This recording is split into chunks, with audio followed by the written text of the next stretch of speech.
Hey there, and welcome to One Email, Two Takes. I'm Will Allred. If you haven't been here before, what we typically do is we take a email, we break it down, and we provide two different takes on how we write it. I'm usually joined by my co-host, Christina Finseth. This week is just me. I'm Will Allred. I'm one of the founders at a company called Lavender.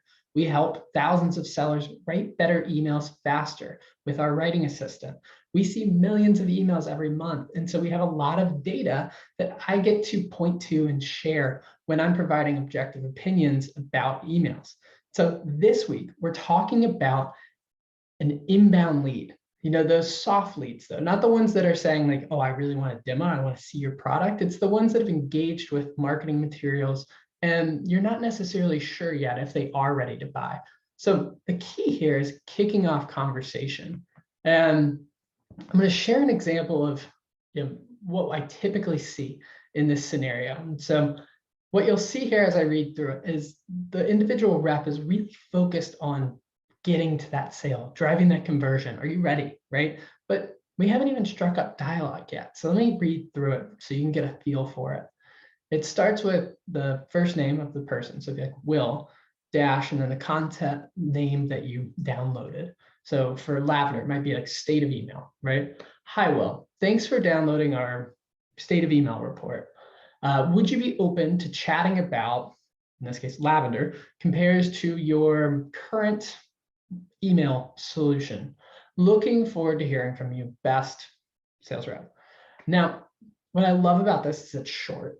It does follow best practices for length. What we're seeing right now is the best response rate for a cold email is coming between 25 and 50 words. And so if you're thinking about, what do you cut? How do you, narrow this thing down? Well, they actually took the opposite of what I'm about to advise, which is I typically suggest folks cut the things that are about them. And this is very much so like, hey, you downloaded our content report. Let me tell you about us real quick. You should be learning about what we have to offer.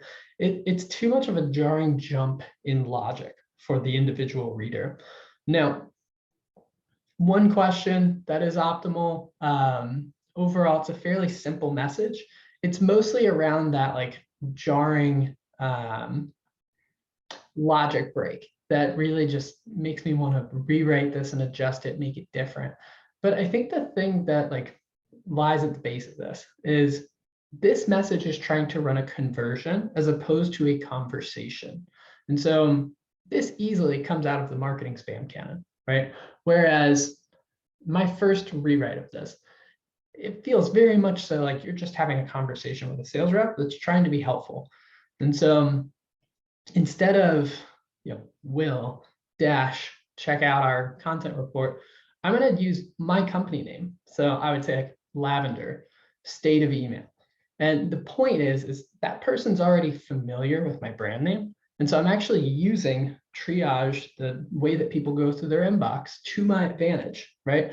Because they're going to see it and they'll be like, oh, what did Lavender send me? I'm aware of what that is. And then they're going to say, oh, it's the thing that I downloaded. What's this message? Hi, Will.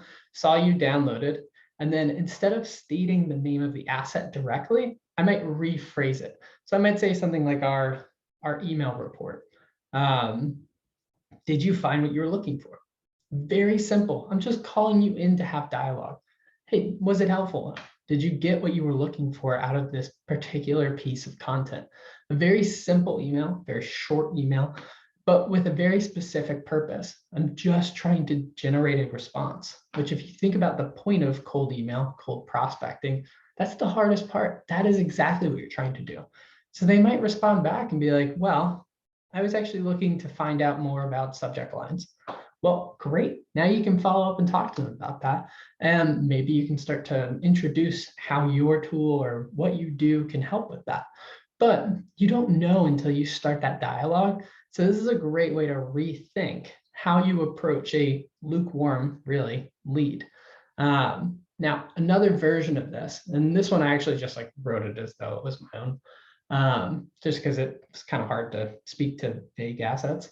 So in this one, did the same thing, but I included more of a pitch, right? So this would be a great approach. Say there's like a hyper specific asset that you put out there, or they make like a specific comment on a thread that just indicates to you that they actually have a real problem that you can help with. So in this one, I say Lavender state of email, right? They downloaded the state of email asset, some imaginary thing.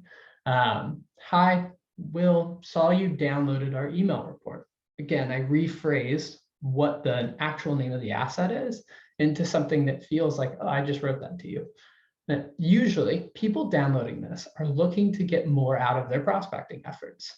So now I'm building credibility, relatability. Other people download this too. You're not alone. But also like they typically are doing it because they have this problem. Then I'm going to immediately lean into credibility. Teams at Brex and Sendoso are loving our writing assistant for this. Want to check it out. So I'm basically saying like maybe believe that you're having the following problem. Other teams using our solution are having success with our product for this problem. Do you want to check it out? Very simple way of approaching this, where I'm taking an observation, tying it back to a problem that I assume they have, showing that, social proof that we can solve that, and then asking if it's of interest. If we're going to pitch to a warm, ish lead, that's the proper way to do it. That's the way to show up and talk about yourself, is really framing it under that context. But if someone just downloads an asset, usually my go-to would be to start with an email like this, where I'm just asking if they got what they looked for. And maybe the follow-up email that comes right after that is, speaking more to usually would, that's the case, this is what we see. Or maybe I bring in another resource item as a follow-up. My colleague, Christina Fincas, she's got this great framework that she uses for value add following up. And she uses like a neutral party. So she'll find a third party resource. She goes out and finds something that like say it's a sales leader would never go find out on their own. Maybe it's a cool blog or a quick video that they probably wouldn't watch on their own. And you give them like the TLDR of what's inside, the too long didn't read. And you explain it to them like, hey, given the following observation I made, I thought you'd find it really interesting. Let me know if you want to have a conversation about it. That's a great way to follow up, because you've already got the hint here that they're interested in content assets. And so feeding them more just shows that you're continuing to try to be helpful here. So hopefully this was helpful. I've been seeing a lot of folks asking me questions about inbound leads in particular. And inbound is an interesting topic, because I think there's really like requesting a demo inbound, and then there's like this softer, more like MQL inbound. And so how you approach those is entirely different. But if you like this, subscribe to Sales Hacker. We do these every week. Until next time, though, I'm Will Allred, and appreciate you stopping in.